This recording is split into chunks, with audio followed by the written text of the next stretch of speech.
அஸ்ஸலாமு அலைக்கும் வரஹ்மத்துல்லாஹி வபரகாத்துஹு. எல்லையில்லா பேரருளும் ஏற்றமிகு பேரன்பும் நிறை ஏக இறைவன் அல்லாஹுவின் எழுத்திருப்பெய்து போற்றி தொடக்கம் செய்கிறேன். ஒரு அருமையான தருணத்தில் நாம் அமர்ந்திருக்கின்றோம். ஆம், இந்த தருணம் இருக்கிறதே நோன்பை துறக்கின்ற தருணம். ஒரு மாத காலம் அந்த உண்மையால நாம் அல்லாஹுவின் கட்டளைக்கு கட்டுப்பட்டு நாம் கட்டுண்டு கிடந்தோம். காரணம், வாழியின் ஒவ்வொரு நிலைப்பாடுகளும் அல்லாஹ்வுக்கு மிக விருப்பமான ஒன்று. ஏனென்றால் அவன் சொல்வதைப் போல, நோன்பு எனக்குரியது, அஸ்ஸௌமு லீ, நோன்பு எனக்குரியது, அதற்கான கூலியை நானே வழங்குகிறேன். ரப்புல் ஆலமீன் நமக்கு அவனுடைய கூலியை வழங்க வேண்டும். இந்த காலங்கள் நம்ம எல்லா வகையிலும் பண்படுத்தி இருக்கிறது. இனிய பண்பாளர்களே, இந்த பண்பாட்டு பயிற்சி நாம் பெற்ற பயிற்சி ஏனைய நாட்களிலும் அது தொடர்ந்து நம்மோடு இணைந்து வர வேண்டும். அதான் இஸ்லாத்தினுடைய அடிப்படையே ஏற்றோம், செய்தோம், விட்டு போனோம் என்பதல்ல. அதனுடனே இணைந்து இயைந்து நிழலை போல நாம் அது பின்னாலே போக வேண்டும். எல்லாம் இறைவன் தான் நமக்கு. அதனாலே தான் இந்த தொழுகை நம்மை உண்மையிலேயே நம் வாழ்க்கையிலே நாம் உயிர் போல தொழுகை கருத வேண்டும். உத்தம திருத்தூதர் நோய்வாய்ப்பட்டு தன் வாழ்க்கையின் விளிம்பில் இருந்த வேளையில், நடக்க முடியாத வேளையில், ஹஸரத் அலி ரலியல்லாஹு அவர்கள், ஹஸரத் ஃபதுல் இப்னு அப்பாஸ் இருவருடைய தோள்களிலும் கைகளை போட்டுக்கொண்டு அப்படியே கால்கள் பூமியிலே படர படர அப்படியே தொழச் சென்றார்கள். தன் வாழ்க்கையின் விளிம்பிலே சொன்னார்கள், அஸ்ஸலாத் அம்மா மலக்குத் ஐமானுக்கும், தொழுகையை தொழுது கொள்ளுங்கள். உங்களுக்கு கீழே இருக்கின்ற அந்த மக்களை நீங்கள் பேணி பாதுகாத்துக் கொள்ளுங்கள். இறை தூதர் தன் வாழ்க்கையை முடித்து வல்ல இறைமனிடம் செல்ல முற்பட்ட வேளையில் இறுதியாக அவர்கள் கண்டு மகிழ்ந்த ஒரு காட்சி தம் தோழர்கள் ஜமாத்தாக தொழுத அந்த காட்சி தான். அதனால்தான் வாழ்க்கையிலே தொழுகை மிக உன்னதமானது. மறுமையில் நிச்சயமாக அல்லாஹ் நம்மிடத்தில் முதலாக கேட்கப்பட இருப்பது தொழுகைதான். நல்ல உள்ளங்களே, தொழுகை உன்னதமானது.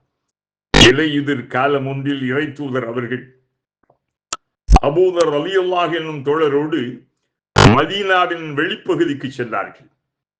மரங்களின் நடுவே நின்ற ஒரு மரத்தின் சிறு கிளையை பிடித்து இழுத்து அசைத்தார்கள். காய்ந்த இலைகள் பொல பொலவென கொட்டின. வியந்து நின்ற தோழரை பார்த்து, அபூதரே, அழிவேளையும் முறையாக தொழுது வருபவரின் பாவங்கள் இவ்வாறுதான் உதிர்ந்து போகின்றன என சொன்னார்கள் உத்தமர். அந்நிலை நாயகமே, அவர் இரவெல்லாம் தொழுகிறார், பகலில் திருடுகிறான் என ஒருவரை குறித்து திருநபியிடம் கூறப்பட்ட போது, காலப்போக்கில் அவரது தொழுகையே அவரை மாற்றிவிடும், அந்த திருட்டுத்தனத்திலிருந்து திருப்பிவிடும் என கனிவுடன் முடிந்தார்கள் கருணை நபி அவர்கள். மனிதனை தூயவனாக சமைப்பதில் தொழுகை பெரும்பங்கு வகிக்கிறது. ஆனால் தொழுகையாக இருக்க வேண்டும். அறிந்து புரிந்து தொழ வேண்டும். வெறும் சடங்காகவோ சம்பிரதாயமாகவோ ஏதோ கடமையை கழிக்கிறோம் என்ற மனோபாவத்தோடு தொழுதால் அதில் எந்த பலனும் இல்லை. அத்தொழுகை எவ்வித மாற்றத்தையும் ஏற்படுத்தாது. மின் இணைப்பு இல்லாத பல்புகள் வெளிச்சம் தராதது போல ஆகிவிடும். தொழுகை அதற்குரிய ஒழுங்குமுறையுடன் நிறைவேற்றப்பட்டால் நிச்சயம் அது மனிதனை தீங்கில் இருந்து அது பாதுகாக்கும், தீமை செய்ய விடாமல் தடுத்துவிடும். என்னை நினைவுபடுத்திட தொழுகைகளை நிறுத்துகிறாக. குர்ஆன் நம்மை படைத்து பாதுகாக்கும் இறைவனை நினைப்பது, அவனுக்கு நன்றி கூறுவது இதயம் உள்ள ஒவ்வொரு மனிதன் மீதும் கடமையாகும். அவ்வாறு நன்றி செலுத்த தொழுகையே அருமையான வாய்ப்பாகும். தொழுகையின் மூலம் தன்னை நினைவுபடுத்தும்படி படைத்தவனை விரும்புகிறார். நன்றியுள்ள அடியானின் நற்காணிக்கை தொழுகை. இரவெல்லாம் நின்று தொழுது வணங்கி கால்கள் எல்லாம் வீங்கி சிவந்து போன பொன்மன செம்மல் புனித நபி முஹம்மது ஸல்லல்லாஹு அலைஹி வஸல்லம் அவர்களை பார்த்து இரக்கமுற்று மனம் கசிந்து, அல்லாஹ்வின் தூதரே, எந்த பாவங்களையும் எண்ணியும் பார்த்திராது தாங்கள் இந்த அளவுக்கு கால்கள் வீங்கி சுரக்கும் வரை சிரமம் எடுத்து இரவெல்லாம் தொழத்தான் வேண்டுமா என்று அவருடைய அன்பின் வாழ்க்கை துணைவி அறிவின் தென்றல் ஆயிஷா ரலியல்லாஹு தஆலா அன்ஹா அவர்கள் கேட்டபோது நபிகளார் சொன்னார், ஆயிஷாவே, என் இறைவனுக்கு நான் நன்றியுள்ள அடியானாக ஆக வேண்டாமா? செஞ்சொல்லால் செப்பிய செம்மல் நபியின் கொஞ்சும்படி நம் நெஞ்சை நிகழச் செய்கிறது.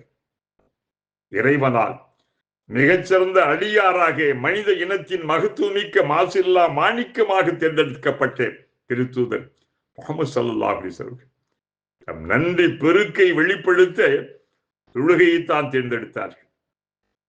எல்லா தொழுகைகளையும் பேணி தொழுங்கள், குறிப்பாக நடு தொழுகையையும் பேணி வாருங்கள். தொழுகையில் அல்லாஹ்வின் திருமுன் முற்றிலும் அடிபணிந்தவர்களாக அச்சப்பாட்டோடு நெல்லுங்கள். அல் குர்ஆன். நீ பண்பாளர்களே, இதுதான் உண்மை. தொழுகையினுடைய அருமைகளை நாம் சொல்லிக் கொண்டு போனால் அதனுடைய மகிமை வார்த்தைகளாலே வடித்து விட முடியாத ஒன்றாக இருக்கிறது. அதாலேதான் உலகத்தில் நமக்கு வாழ்நாள் நிர்ணயிக்கப்பட்டு விட்டது, தீர்மானிக்கப்பட்டு விட்டது. அதனாலே எஞ்சி இருக்கின்ற காலங்கள், வாழும் காலம் மட்டுமல்ல, எஞ்சி இருக்கின்ற காலங்களையும் இறைவனுடைய அன்பிற்கும் அவருடைய அருளுக்கு உரித்தானதாக இந்த உலகம் மட்டுமல்ல, மறுமை, நிரந்தரமான மறுமைக்காகவும் நம்முடைய வாழ்க்கை அமைய வேண்டும். சொன்னதை போல அத்துன்யா மஸ்ரஅத்துல் ஆகிரா, இந்த உலகம் மறுமையின் விளைச்சல் நிலம். நிலத்தை நாம் முறையாக பண்படுத்துகின்ற போது, அதில் முறையாக விதைத்து நாம் நீர் வாய்ச்சுகின்ற போது, உரமிடுகின்ற போது நல்ல மகசூல் தருவதை போல உலக வாழ்க்கையில் நாம் ஆற்றுகின்ற அமல்கள், நல்லற செயல்கள், இபாதத்துகளை எல்லாம் மறுமையில் நாம் நிச்சயம் அறுவடை செய்வோம். அல்லாஹு தஆலா எந்த மனிதனுடைய நன்மை ஒரு கடுகளவு இருந்தாலும் அதற்கான நற்கூலியை வழங்காமல் அல்லாஹ் யாரையுமே விட்டு பாடல்களை பார்த்தோம்.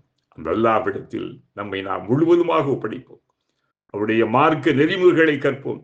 தினமும் அவருடைய இஸ்லாமிய மார்க்கத்தை நாம் அடிப்படையிலிருந்து ஆரம்பித்து கற்பதற்கு ஒரு சில நேரங்களில் ஒரு அரை மணி நேரத்தை ஒதுக்கி அல்லாஹ்வுடைய மார்க்கத்தை நாம் கற்போம். நல்ல அறிஞர்கள் ஆங்காங்கு இருக்கிறார்கள். அவர்களோடு தொடர்பு வைத்துக் கொண்டு நீங்களும் உங்களுடைய குடும்பத்தார்களும் பிள்ளைகளும் சிறந்த நிலையிலே இருக்க வேண்டும். இதுதான் உலகத்திற்கு நாம் வந்ததற்கான பொருள். இறைவா, அருளாளனே, அன்பாளனே, இந்த உலகத்தில் எங்களை வாழ வைக்கிறாய். உன்னுடைய மார்க்க நெறியின் வெளிச்சத்திலே வாழ வைப்பாயா. குர்ஆனுடைய ஒளியில், நபியினுடைய வழியில் உன்னுடைய வாழ்க்கை அமைந்து மண் உலகிலும் உன்னுடைய மார்க்கம் வெல்லுகின்ற அளவிற்கு, இந்த மண்ணுலகத்திலே மனித குலம் தூய்க்கின்ற அளவிற்கு அன்பு, அமைதி, அறத்தோடு இந்த மண்ணுலகிலே மனிதர் வாழ்வதற்கு மனிதனை சிந்தனை எங்களுக்கு அல்வாயா. برحمتك يا أرحم الراحمين والحمد لله رب العالمين. السلام عليكم ورحمة الله وبركاته.